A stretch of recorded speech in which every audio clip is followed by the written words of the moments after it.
Hey guys, good Thursday, good afternoon. We are continuing the little video. You see, words don't come to me anymore, so this is what you guys get. Words are just not in here, and or they're probably in there, they're just blocked. I need to do a detox, heavy metal detox, guys. Get on it. I need to do parasite detox. I need to do all the detoxes, anything, because I am officially no longer breastfeeding. So I am no longer breastfeeding. I am not pregnant at the moment, so we need to get on the detoxes. Okay, so since I said that, this video is going to be about my weaning experience. So I have just breastfed my daughter for about 18 months. So she's going to be a 1.5 years in 4 days, but she has now been weaned for like a 1.5 weeks. So that was interesting. So I just wanted to go ahead and go over with this video.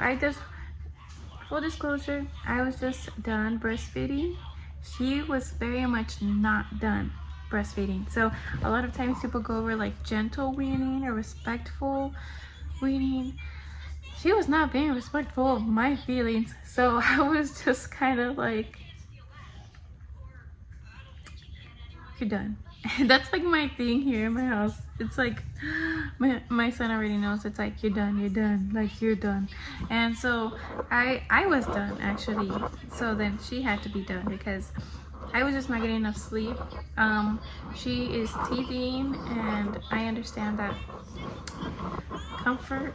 I am comfort to her, or it, like, you know, nursing was comfort, it's comfort. So that is one thing that she nursed a lot. She's already here, so she nursed a lot. And another thing is, if you guys can see her little mouth, she has red coloring, which is kind of like eczema. She gets eczema, like outbreaks. And so another thing is that I realized that whatever I ate, obviously it goes to her because I was breastfeeding. But one of the things I didn't realize was that she actually has like reactions to citruses. So any oranges, any lemons, any limes, it can depend. Even a kiwi, like it'll just start a rash. It'll start like coming up on her. We are doing different things right now with Emma and her health, bettering her health. But see, Emma. ¿Cuál quieres? ¿Unas uvas? Emma's hungry. I'll be back. Okay, yeah. So we set them up. I got me my arroz con leche and just put some otole in there. But yeah, we're gonna talk about her weaning. Get it? So here's the thing. Emma really liked to breastfeed. So I had exclusively breastfed. She's never even drinking from like a baby bottle. Exclusively breastfed from me, obviously. Like from birth. So like every single time she's just like, you know, I'm right here, like all the time, multiple times in the day and the night breastfeeding. So since we moved here into our apartment, because now me and my husband have our own place with us and our kids, I guess, because we're not on our own, but because we obviously have children. But we have now been here since January, and yeah, so she has gone through her journey and no longer really breastfed during the day, but more so like for naps and for sleeping. So I just thought, hey, maybe it might be really easy, because my son, when I weaned my son, he only did naps and he only did sleeping. So his was super easy. Literally, I just took it away one day and he was just like, wah, okay, I'm gonna sleep. He was also 14 months. He was not even 18 months. He was 14 months and he was kind of like, okay, I'm gonna sleep. And so when I even like just tried suggesting to her that she didn't need to drink milk to go to sleep, she didn't like it, and it was a whole like ordeal, like literally like crying, screaming, like saying mine, like, you know, she wanted her milk. And so obviously I felt bad and I gave in, and I just like, okay, I'm gonna do breastfeeding. And so the next time I actually tried to do that, she got really upset again. Like, I was able to do it during, like, when she was already asleep, so I fed her to sleep, and when she went to sleep, she woke up again for another feeding, and she just was like, wah, wah, like, she didn't like it, right? But then she went to sleep. So I was like, oh wow, this is progress, right? No. So once, she must have just really been tired, because then she woke up again to nurse, and she was expecting to nurse. So she did not stop crying until I nursed her, and I was not gonna keep having her just keep crying, so I nursed her. And the other thing about that one time was that then I realized that she was getting a cough. So she started getting a cough and she was congested. So they always recommend you not to wean when they're sick, or when there's like big changes in their life, I guess. And so I just decided to just keep breastfeeding her until she was better. So then it was maybe like 2 weeks ago where I was just like really like, I don't know, I was really just asking the Lord, like, what should I do? I don't know what to do, and just going back and forth with it. And just because I just really loved the connection that I have with her, and I just really loved just being with her and cuddling with her because she's just such a big cuddler. She's just so cute, and well, they're both really cute. She's just a really big cuddler, like just laying down type of thing. So yeah, that's my Emma. That's my Elias. Oh, but yeah, so so once she felt better, and I was then able to kind of like get myself to really commit, because I was not really committed. I was just like, I'm so like heartbroken, like I'm torn, because I really love this, but I know she needs to grow up, and at the same time I wanted to be able to have her sleep so that I can get up and work out, or detox, or like do different things, being able to just maybe do some garlic and lemon shots, you know, because that's the type of stuff I do, or I'm into. So I wanted to be able to do these things, but obviously, like, I can't do oranges, I can't do limes, I can't do lemons. And I know that's like, oh, well, you know, it's selfish, and it's like, yeah, but sometimes you need to prioritize your health. Like, I could not stop eating. So I was just, in general in my life, I've just been a binge eater, and I've kind of taken control of that. Like, after Elias, after I weaned him, I took control of like my binge eating and my Cheeto addiction. And while I was breastfeeding, it was just like a constant hunger, a constant like wanting to eat everything. So it's just very overwhelming for my mental, because I understand when people have body issues or body like insecurities, which I like to say I don't. But you know, there's always that like, oh, I shouldn't eat right now, or I shouldn't do this, I shouldn't eat that, or maybe I shouldn't eat so much, or you know, like those thoughts, which I'm trying to overcome. But I no longer feel like, oh, I don't like this part of my body. I just want to be healthier, like I want to be stronger. Like, I have 2 kids, and I want to be able to be an example of like being a strong person, a healthy person with healthier habits. So that's my end goal. Like, I want to be a healthy person. So Emma,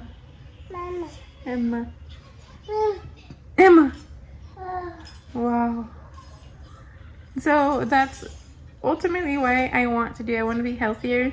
I also want her to start getting used to like no longer breastfeeding, because we would like more kids. We would like to be able to se cayó, to receive you know, more children from the Lord. So then that's also something I wanted to like think about. Like, I don't want like her to be affected emotionally, because my Elias was very affected once I was pregnant with Emma. Like, he was just very attached to me and very like sensitive emotionally. So then I wouldn't want that to be like something that Emma goes through, and that also she's being weaned, or in any case like something like that. So I didn't want that to happen, and so that's why I was like, I need to wean her. And also, I'm potty training, so if I'm potty training, I didn't want to keep feeding her in her nap times and to go to sleep, because she did pee. So it's like, obviously, like, it's one more like pro to weaning, because I'm also potty training. So right now I understand, like, a little bit, like, she's going through so much, and that's literally my brain too. Like, I'm just like, she's going through so much, but I am too. Like, yo, we need to prioritize mental health. We cannot have, like, mamas being angry and frustrated and overwhelmed and maybe upset because they feel like they can't move on, because they're just stuck on, like, doing, like, especially if she's 18 months. Like, it's not even like she's 5 months, you know, she's 18 months. Whether she was 5 months or not, like, if you really feel like I'm just so mentally drained, you need to look into, like, outlets or different, you know, like help. You need to get help. So that's just my thing. My thing was, I need to help myself, and to help myself get more sleep, to help myself, like, be able to, like, regulate my hormones, is getting her off of breastfeeding, because I need to, again, go through that whole changing my body from, like, you know, having breasts full of milk to having my normal body, and being able to be like, okay, now let's work on this, you know, let's work on Abigail. You know, it's not constantly, let's feed Emma, let's put her to sleep, let's feed Emma, let's feed Emma. It's somewhere like, okay, let's take care of our children and take care of you. So that's kind of like how I see it. So she has now officially been weaned for about, yeah, like a week and a half. And the whole weaning process, it was so interesting, because it was kind of different to my son's. I just the first night I did let her, like, okay, you want to drink some milk? Because I started feeling the engorgement, and I was like, okay, you can have some. And you kind of start to feel scared, because engorgement is not something to play with, you know. You start to feel the pressure and the pain and the discomfort. And I was like, and then in the morning I told my husband, and he's like, do not do that to her. Like, she, like, you know, like, obviously, like, do not play around with, like, oh, here, you can have some. And then I was like, you're right. So I, like, you know, I straightened up, and I was like, no more. And so I totally recommend for engorgement, for that discomfort, for the heaviness and pressure, you need cabbage. You need cold cabbage. So you need, I'm getting a crab in my hand, and I'm holding a little tripod, like a big tripod, but you see, I need to take vitamins. I need to take care of myself. So what am I saying? Oh, cabbage. So with my son, it was quick. I feel like the whole milk disappearing, big breast stuff going down, it went away pretty quickly. Like, I obviously Googled, I used my resources, and then I got cabbage, and I used a peppermint spray. Peppermint spray is not good for children, so peppermint spray is not good for, obviously, like, Elias and Emma, like, to have them use it or put it on them. ¿Qué es eso? Paw Patrol para... No, puedes ver Paw Patrol donde lo estabas viendo. Yeah. ¿Dónde Elias estaba viendo? ¿Está en Netflix también? And búscalo on YouTube. But Yo lo encontré en YouTube. okay. And you find it en Netflix, ¿sí? Yeah. A ver, dámelo. But yeah, with my son, I just used cabbage and sprays of peppermint oil, essential oils. So, oh yeah, those. ¿Cómo $2? Huh? ¿Cómo $2? Ocupa $2. Aquí está, mira. La película. So, yeah.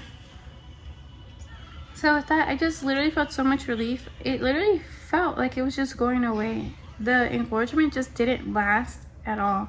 Like, yeah, I felt like discomfort, especially in the first days. Like the first days, like 1 and 2. And then after that, it was just like so easy peasy. And I realized that with my daughter, I also was like, oh, okay, let's try it out. Let's do that. But I didn't have peppermint oil because I had just not... I used it for like cat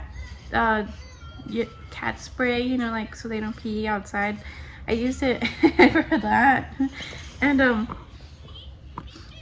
so then I didn't have any more, and I just used cabbage, and then I was like, okay, so this is interesting, because during the day my breasts were literally not getting engorged, but in the night times they just got so engorged because most of the feeding or most of the nursing was like 4 or 5 nurses, like in a 10-hour time span, because she'd stay asleep like 10 or 12 hours. And so then it's just like she was drinking. I could hear her gulping down that milk every single night. So that's when I got really engorged. So in the end I was just like, I should get some peppermint oil. I found like this little tiny little one that I had, and I just kind of like put water in it, and it did help, because obviously it just kind of got a little bit more diluted. And then once I ran out of like the cabbage after like 2 days, I just didn't buy anymore, and I was like, okay, maybe this will just go quick. And no, I was wrong, because I didn't use the cabbage and my breasts got really, really, really big. And so then I was able to see that there is a difference. If you don't use the cabbage, like literally there's more pain and there's so much more like soreness. And then I went to Target and I couldn't find any cabbages, so I had to wait for my husband to go and get a cabbage for me at the store. And so then I just started applying it, and literally the milk starts to just come out. It just starts leaking out. You just start dripping everywhere. So that's something that I didn't really quite remember. I don't know if it just didn't happen. I just don't remember. But obviously it must have happened. And also because I must have had just so much milk. I would just feel like a tingle, like tingling in my breast, and like kind of like maybe a sting sometimes. And then I would just have like milk just like coming out. Hola. Hola. And so that happened. Took a lot longer, like a whole week, to like not have engorgement. And then I was able to just stop the cabbages, and I stopped the peppermint oil because I just ran out. But if I would have had it, it makes it feel like so much better. It's so soothing. Peppermint oil and cabbages, literally, they come in clutch. They're 1000% recommended. Like, I would recommend. Just they're just amazing. So yeah, and so far I still kind of feel like, you know, oh, there could be like some milk here, because I have one of my breasts that was the most like I guess most producing one, because the other one wasn't as you know, wasn't the producer. I always hear there's always one that's better than, or not better, but more of a busy bee than the other one.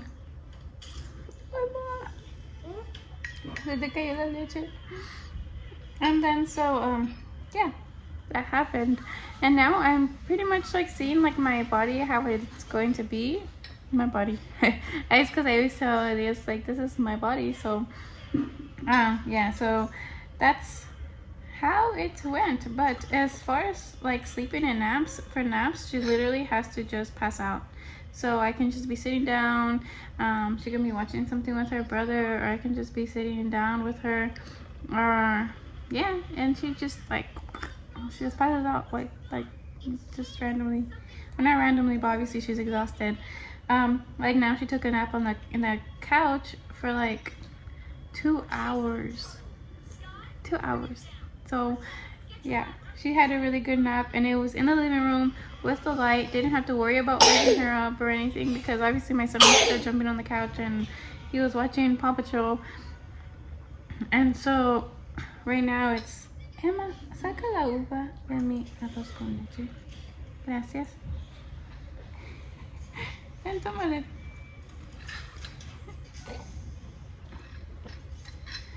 And so she's doing great in her naps.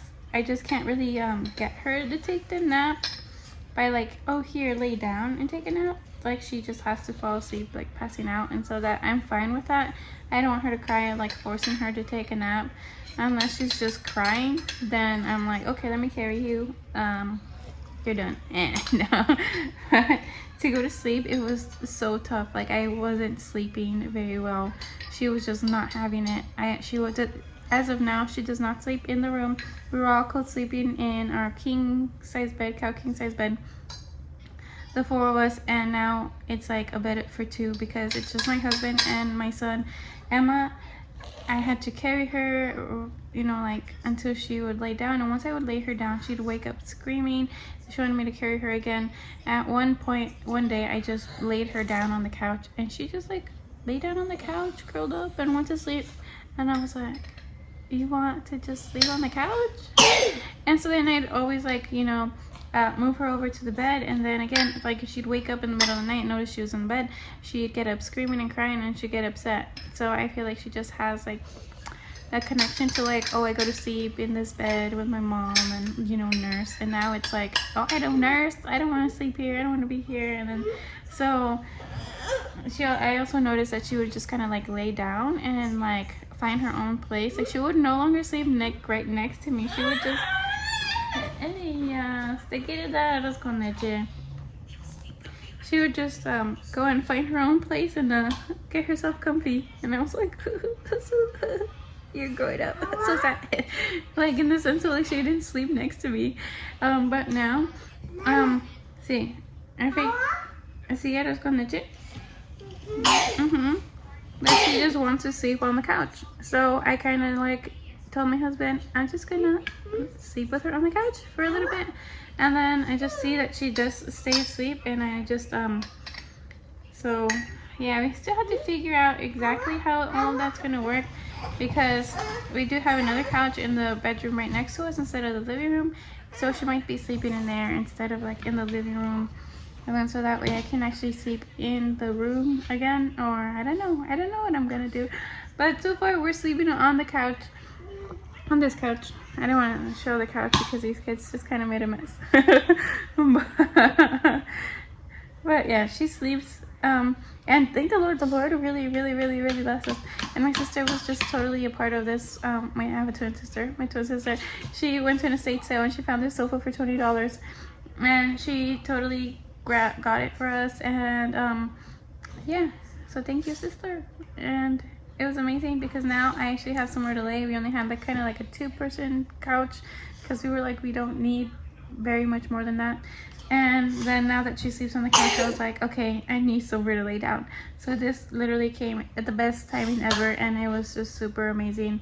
I would like to do like kind of like a house tour, I guess, at some point, whenever it's not. Oh, I actually recorded a video. That's crazy. I recorded a video of my house after I got my life together and cleaned it up, and so I have that. I actually have a house tour thing going on. So I'll probably like post a video of it, or like a quick one, so you guys can like totally check out the space. And I don't know if it has a new couch. If it doesn't, then I'll have to probably like update that. But oh no, I did that before the couch arrived, literally the day before it arrived. But yeah, just so you guys can kind of get an insight on like what I'm talking about when I'm like giving you guys stories or story times or updates. It's like you guys know what's going on. But yeah, I guess that's all for today. Basically, my my weaning journey is pretty, it's done. It's a done deal. So yeah, now we're just figuring out the sleeping arrangements now that she's no longer wanting to sleep in the room. She doesn't. So, and I kind of understand her. She has a brother that like is half laying on her, and she gets Mama. kicked around by him, and she lays on him. Mama. ¿Qué pasó, Emma? ¿Comida? ¿Qué quieres, comida? ¿Esta comida? Yeah.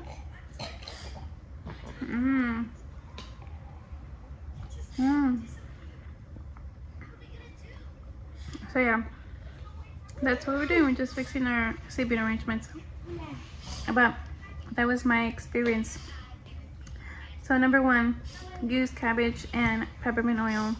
Number 2, you're gonna have a crying baby. Hopefully you don't, but I had a crying baby. So number 2, I had a crying baby, and she was so sad. She was literally so sad. She was crying all the time. And then I just had to rock her to sleep. And they say don't get her used to something else you have to wean her from, like rocking. It just ended up being that maybe I didn't understand that she wanted to lay on the couch. And so now, number 3, we're laying on the couch. Ay, but we're having amazing times.